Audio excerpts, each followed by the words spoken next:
आदरणीय नरेंद्र मोदी जी राजनीति शास्त्र के विद्यार्थी हम लोग हैं। नैतिक शास्त्र मत पढ़ाइए। आप कब माफी मांगिएगा जब आपने शशि थरूर जी की पत्नी के बारे में बोला था कि वाह क्या गर्लफ्रेंड है। आपने कभी देखा है 50 करोड़ का गर्लफ्रेंड?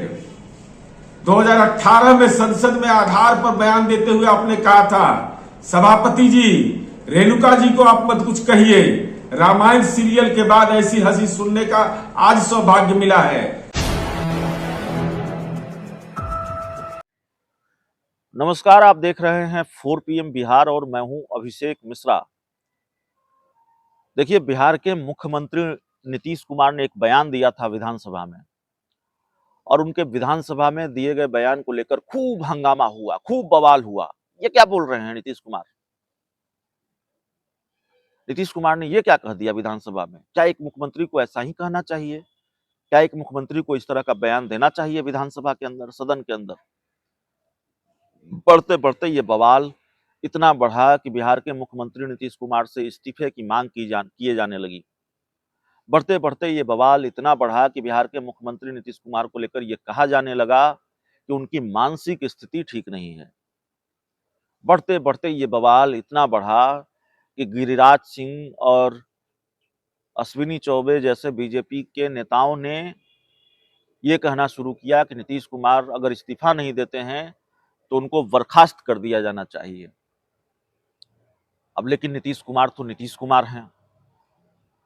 बयान तो दे दिया था, खूब शोर शराबा हो रहा था, लेकिन माफी मांगने का अंदाज भी कम निराला नहीं था अपने बयान पर। जिस अंदाज में माफी मांगी और माफी मांगने के लिए भी जिन शब्दों का चुनाव किया, उसने विरोध करने वाली पार्टियों को, खासकर बीजेपी को बैकफुट पर ला खड़ा किया। और कहां एक दिन पहले तक जेडीयू बैकफुट पर नजर आ रही थी, जेडीयू वो फ्रंट फुट पर है और भारतीय जनता पार्टी बैकफुट पर है। नीतीश कुमार के माफी का सहारा लेकर जेडीयू बीजेपी से पूछ रही है कि मोदी जी कब माफी मांगेंगे और मोदी जी को माफी कब क्यों मांगनी चाहिए। जेडीयू वो सारी घटनाएं गिना रही है या गलतियां या गुनाह गिना रही है बीजेपी का कि क्यों मोदी जी को माफी मांगनी चाहिए।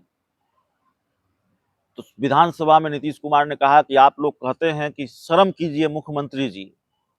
अरे साहब, मैं तो शर्म ही नहीं कर रहा हूं, मैं तो अपनी निंदा कर रहा हूं और मैं माफी मांगता हूं। अब जेडीयू कह रही है मोदी जी कब माफी मांगेंगे। तो जेडीयू के मुख्य प्रवक्ता हैं नीरज कुमार, उन्होंने एक एक कर बीजेपी का गुनाह गिनाया है और उसके बाद कहा है कि कब माफी मांगिएगा। सुनिए वो क्या कह रहे हैं। आदरणीय नरेंद्र मोदी जी राजनीति शास्त्र के विद्यार्थी हम लोग हैं। नैतिक शास्त्र मत पढ़ाइए। माननीय नीतीश कुमार जी ने सदन के अंदर यह कहा कि हम अपने बयान पर खेद प्रकट करते हैं, स्वयं की निंदा करते हैं और जिसने निंदा किया उनका अभिनंदन करते हैं। ये तो बिरला उदाहरण है आदरणीय प्रधानमंत्री जी। और आप कब माफी मांगिएगा जब आपने शशि थरूर जी की पत्नी के बारे में बोला था कि वाह क्या गर्लफ्रेंड है। आपने कभी देखा है 50 करोड़ का गर्लफ्रेंड? 2018 में संसद में आधार पर बयान देते हुए आपने कहा था सभापति जी रेणुका जी को आप मत कुछ कहिए। रामायण सीरियल के बाद ऐसी हंसी सुनने का आज सौभाग्य मिला है। क्या यह महिला और सांसद का अपमान नहीं? और आपके मंत्री किरण रिजिजू रेणुका जी की हंसी की तुलना रामायण के किरदार शूर्पणखा से कर डाली। भाजपा के नेता 2018 में नरेश अग्रवाल ने, जिनका देश सम्मान करता है जया बच्चन का, उनको फिल्मों में नाचने वाली शब्द का इस्तेमाल किया था। उस पर कब राजनीति के शौचालय पहुंचिएगा? 8 नवंबर 2023 को आपकी पार्टी के विजय वर्गीय ने कहा खराब कपड़ा में महिलाएं शूर्पणखा की तरह दिखती हैं। क्या यह महिला का अपमान नहीं है? सच तो यह है प्रधानमंत्री जी कि मैं माननीय मुख्यमंत्री नीतीश कुमार के बयान के बाद इसका पटाक्षेप हो गया। सच यह है कि राष्ट्रीय स्तर पर जातिगत जनगणना की मांग, उसके आधार पर आरक्षण की सीमा और समाज के सारे तबके जो पिछड़े हुए हैं उनके जीवन स्तर उन्नत हो, इसके लिए देश में जब मांग उठने लगी तो आपको बिहार विधानसभा में दिए गए मंतव्य याद पड़ा। तो हम आपको स्मरण दिलाते हैं, पहले आप माफी मांगिए। हमने तो नजीर पेश कर दिया, लेकिन देश का प्रधानमंत्री कब माफी मांगेंगे?